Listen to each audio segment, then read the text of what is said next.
You should have seen the silly, funny look on her face. That Sarah sounds like quite the character. Oh dear, there I go again, chatting only about myself. 'Tis your turn now, Miranda. Whatever would I talk about, Milady? How about Godot? You two must have some amusing anecdotes to share. Easier said than shared, Your Highness. My brother doesn't have an amusing bone in his body. Even now, he's swatting down marriage proposals like flies. He says he doesn't want to make a promise he can't keep. Perhaps he is saving his vows until the battle is over. Worry not. Godot is an honest and reliable gentleman. After the war, I am certain he will meet a wonderful woman. There is no need to rush. I can only hope it turns out that way. Is something else the matter? On top of his good nature and looks, he's arguably the greatest swordsman in the entire kingdom. 'Tis no surprise that eligible ladies would flock to him. As you say, even I can tell that my brother is an attractive slice of real estate. Real estate? Before the war, our parents were always setting him up with potential matches. Once he met the would-be brides, however... So tell me, what are some of your hobbies? Well, I've recently become very interested in soil. Soil? That's right. I love everything about Jutland. I plan to put together a book about Jutland's local history. Whenever I find the time, I visit a new town. I'm particularly interested in how different soil nourishes different crops across Jutland. Well, that's certainly a very interesting goal. Ah, yes. Truly you appreciate Jutland's beauty as I do. Our country's prospered greatly by serving as a rural hub of sorts for the surrounding nations. We're dependent on Ragnite imports, but thanks to our agricultural trade, we've kept up with new technology. It's the combination of our agronomic accomplishments and the budding Ragnite industry that makes Jutland so unique. I see. Of course, this makes us a prime target for invasion, conquest. But that lingering threat only made us work harder to be self-sufficient, independent, and prosperous. Our predecessors shed blood, sweat, and tears to build the beauteous Jutland we know today. Yes. That's why we're able to keep the country strong, even with an embargo in place. All thanks to the hard work of our ancestors. I mean, one only need visit the orchards by the Azure Sea to see the genius of their farming techniques. Allow me to explain.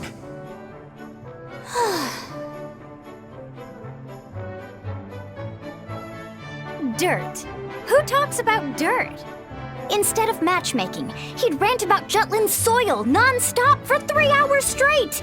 That clod. No bride-to-be wants to hear that kind of dirty talk. He could have chatted about anything else, anything at all. My, what a lovely dress. Or, oh, such a fetching ribbon. See, is that so hard? It's no wonder my brother can't find a partner. That does indeed sound like Godot. He must truly love Jutland. Hearing that makes me so happy, as a princess. My brother's, patriotism is all well and good, Milady, and I'm glad to hear someone appreciates his quirks. But at this rate, he'll be a bachelor his entire life. What are you two talking about? I'm expressing my concerns for the future of House Villefort. Huh? How envious I am that you two care so much about each other. What?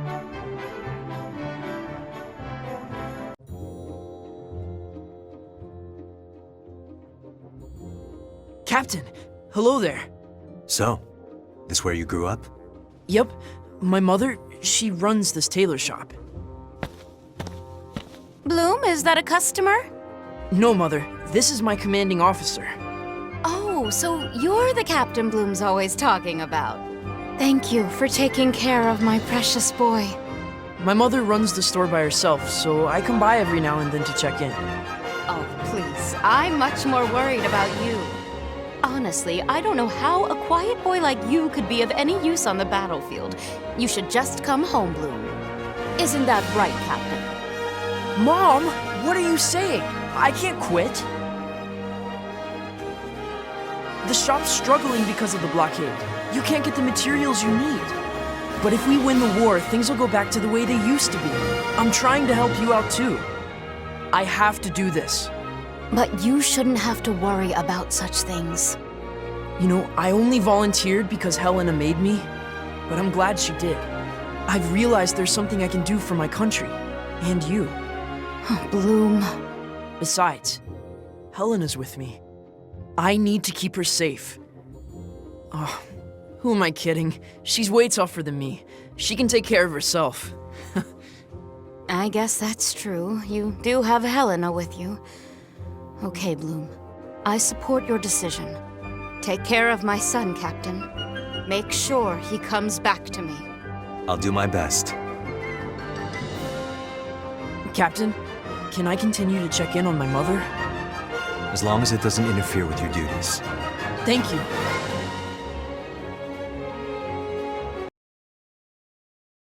Hey, Jordan, I think you dropped something.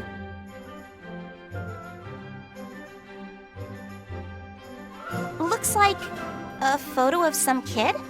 Oh, thanks. That's something important to me. Is that? My son, yeah. Whoa, hold the lindworm. You've got a kid? Yeah, my beautiful boy. His name's Jamil. Right now he lives with his mother in the countryside. I haven't been able to see him for a while, so I carry this photo around at all times. It's my good luck charm. He's so cute! Doesn't really look like you though, huh? You got that right. He gets all his looks from his mother. My genes had no say in the matter. But he says he wants to become a soldier like me when he grows up. It seems his dream is to be part of Vanagrand. Wow, how exciting. Still, I'm a little conflicted. I shouldn't be saying this as a soldier, but I'd rather not see my own child go to war. It must be hard. My mother didn't want to let me fight. My mom and pops were the same way, but they've come around. That's what being a parent is. Which is why I want to win this war quickly and give my son a peaceful country. By the time he's old enough to be a soldier, there shouldn't be any wars or economic blockades. The best thing is to be a big-bellied soldier who takes peace for granted. I'm sure we'll make that happen. Here, you don't want to lose this again. Oh, there's something written on the back. Wait! No, that's... It must be a little note from your son. Let's see. Dad, be the best captain you can be. Captain? Jordan, did you... It's just a dad trying to act cool. Keep this a secret from Captain Anlin, okay?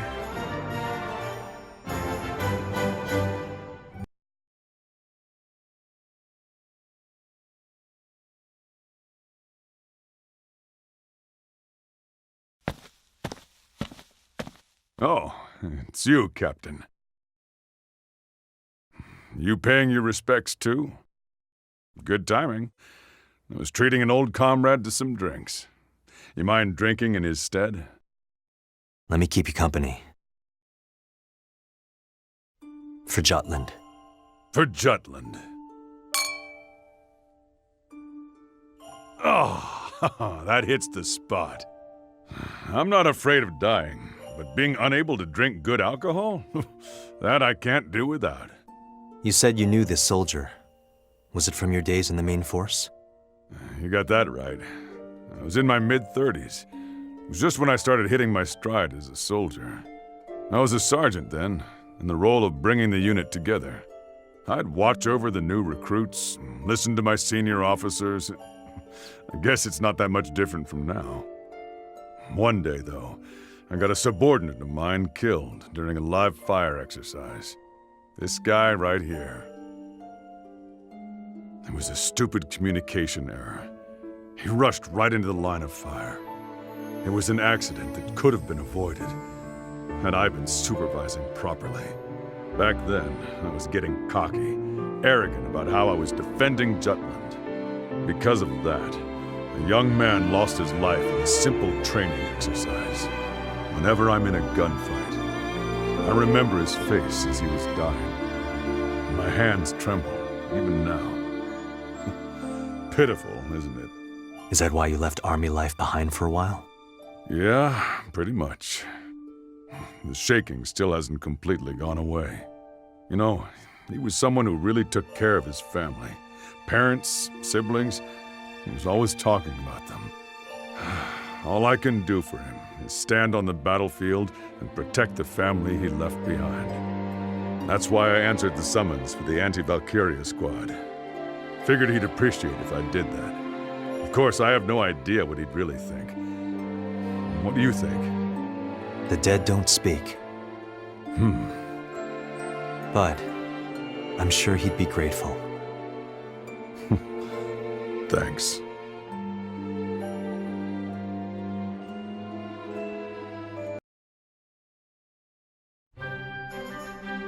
You know, I don't go around scolding people all the time because I wanna. Uh-huh. But they go on saying I'm cold or mean. It's tiring to be saying it, too. Barkeep, give me another. Don't you agree? Tilda, you think so too, don't you? Yep. I knew it. But those young kids, they don't understand my pain. And in the first place, the men are so pathetic. Speaking of, that Isaac.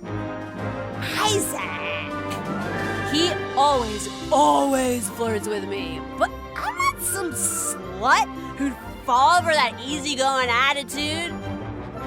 He should sit his ass down. Then I'll step on his... Whoa there. Ugh.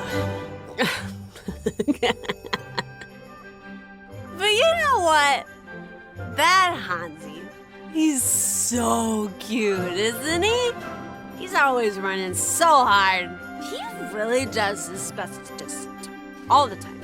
I want to feed him something delicious and just watch him. Why is he so cute?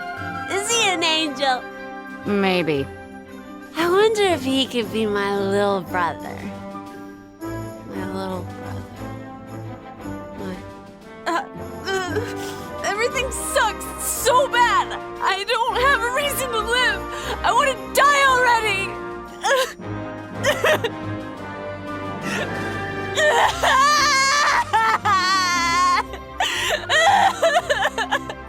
Come on now. Tilda, pet my head, would you? Sure.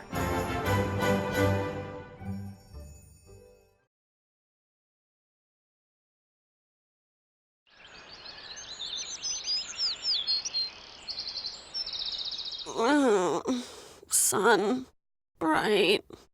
Okay, it's time to go home. Pull yourself together. I feel gross. Drank too much. My head hurts. I don't remember a thing. Sorry, Tilda, for making you deal with me again. It's fine. You're just a tough nut to crack. Besides, it's kind of nice. You know how much I rely on you. It's nice to know you need me too. Especially when you're down. If you know that you depend on me, why don't you at least learn how to dry your own laundry? Sure. I'll try. And I forbid you from eating snacks in bed. Uh-huh. Hey, Bridge. The only thing I used to care about was Monotech. It used to bug me how much you handled everything. But I've been getting better about it lately. Everyone in Vanagrand tries so hard, but they're all so awkward. Not much time to be lazy when I'm always worrying about the rest of you. I guess things aren't so bad. You listening, Bridge?